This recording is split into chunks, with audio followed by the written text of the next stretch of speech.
আজকের দিনটা ছিল আমাদের কাছে খুবই স্পেশাল। আজ হলো 1st এপ্রিল।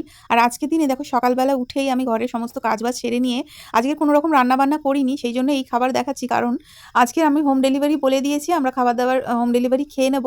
কারণ আজকের আমরা একটা বিশেষ জায়গায় বেরোনোর জন্য প্রস্তুতি নিচ্ছি। তো দেখো সকালবেলায় আমি একটু পরোটা আর আলুর দম কষা, কষা বানিয়ে নিয়েছি। কারণ এটা নিয়ে যাওয়া হবে ট্রেনে খাওয়ার জন্য। তো হোম ডেলিভারি খাবার এসেছিল, সেটাই আমরা দুপুরবেলা খাওয়া-দাওয়া করে নিয়ে একটুখানি গোছগাছ করছিলাম। লাস্ট আর কি বেরোনোর আগের প্রস্তুতি যা ব্যাগে জিনিসপত্র নেওয়ার সেগুলো নিয়ে রেডি হয়ে একদম আমরা বেরিয়ে পড়েছি। এখন বাজে বিকেল 5:30। আর এই সময় দেখো আমাদের গাড়ি বুক করা হয়েছিল উবের, সেখান থেকে আমাদের উবের চলে এসেছিল। আমরা গাড়িতে দেখো আমাদের লাগেজপত্র সমস্ত কিছু রেডি করে ঢুকিয়ে নিচ্ছি। এবারে আমরা রওনা দেব হাওড়া স্টেশনের উদ্দেশ্যে। তো হাওড়া স্টেশন থেকে আমাদের ট্রেন রাত্রির 8টার সময় ছাড়বে। তো সেই জন্যই আমরা একটু তাড়াতাড়ি কিন্তু স্টেশনে পৌঁছানোর চেষ্টা করছি। কারণ আমাদের বাড়ি থেকে স্টেশন যেতে 1 ঘন্টা সময় লাগে, তার মধ্যে রাস্তায় জ্যাম থাকলে আরও একটু সময় নেবে। তো সেই কারণেই আমরা বেরিয়ে পড়েছি। দেখো আমাদের উবের ছেড়েও দিয়েছে। আর দেখো এখন সন্ধে সন্ধে হয়ে এসছে কিন্তু।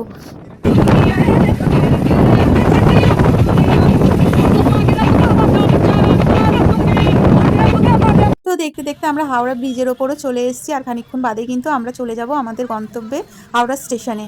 আর আমরা কোথায় যাচ্ছি সেটা তো তোমাদেরকে বলা হয়নি, চলো বলেই দিই। আমাদের অনেক দিনের ইচ্ছা ছিল আমরা বারাণসী কাশী বিশ্বনাথে যাব। কারণ কি আমাদের একটা মানত ছিল, আমার ছেলে হওয়ার আগে আমরা একটা মানত করেছিলাম। তো সেই মানতের পুজো দেওয়ার জন্যই কিন্তু আমাদের অনেক দিনের চেষ্টা ছিল যে কাশী বিশ্বনাথে যাব। তবে আগের বছরে আমরা টিকিট কেটেছিলাম, কেটেও আমাদেরকে ক্যান্সেল করে দিতে হয়েছিল। সেই সময় কিন্তু বারাণসীতে বা বেনারসে প্রচণ্ড পরিমাণে বৃষ্টির কারণে ওখানে বন্যা হয়ে গিয়েছিল, তোমরা অনেকেই জানো সেটা। তো সেই কারণে কিন্তু আমাদেরকে ওই মুহূর্তে টিকিট ক্যান্সেল করে দিতে হয়েছিল। তো এবছরও আমরা 2 মাস আগে থেকে কিন্তু আমরা টিকিট কেটেছিলাম। কারণ কি এই সময়টা মানে এই এপ্রিল মাসে রিজো মাম্মার সমস্ত এক্সাম শেষ হয়ে যাবে। ওদের এক্সাম শেষ হওয়ার পরে কিন্তু এই সময়টা ফ্রি থাকবো। তো সেই হিসাবে কিন্তু রিজোর বাবা এই সময়টা টিকিট কনফার্ম করেছিল, মানে কেটেছিল। এই যে আমাদের ট্রেন চলে এসছে। এখন এবার ট্রেনে উঠবো, আমাদের বগি কোনটা আছে সেটা খুঁজে।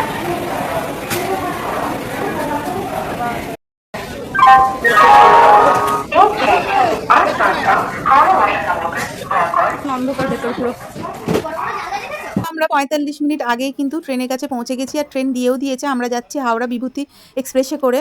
তো দেখো ট্রেনে উঠে প্রচণ্ড খিদে পেয়ে গেছিলো। এখন ওই 7:45 মতো বাজে। তো একটু কেক চিপস এগুলোই কিন্তু ট্রেনে উঠে খাচ্ছিলাম। ট্রেন এখনও পর্যন্ত ছাড়েনি। আর বিভিন্ন লোকেরা সমস্ত উঠছে, যে যার সিট খুঁজছে আর কি এই সময়টাতে। আর আমরা একটুখানি এসে আমাদের সিট খুঁজে বসে পড়েছি। দিয়ে একটু টুকটাক খাবার দাবার খাচ্ছি। রিজোর বাবা আবার বাইরে থেকে টুকটাক খাবার এনে দিল, সেগুলোই আমরা এখন খাচ্ছি। প্রচণ্ড খিদে পেয়ে গেছে, কারণ দুপুরবেলা তাড়াতাড়ি খাবার দাবার খেয়ে নিয়েছিলাম। তারপরে তো সেই যা দুপুরে খাওয়ার বেরোনো থেকে কিছু খাওয়া হয়নি। তো সেই কারণে ট্রেনে উঠে একটুখানি টুকটাক খাচ্ছিলাম। আমাদের ট্রেন ছেড়ে দিয়েছে, এই 5 মিনিট হলো। আর এখন এই যে আমরা বসে বসে ফোন ঘাটছি, আমি ভিডিও করছি। রিজো বাবু এখন জানলা দিয়ে বাইরে দেখছে। আর এদিকে মাম্মা শুয়েছে ফোন ঘাটছে।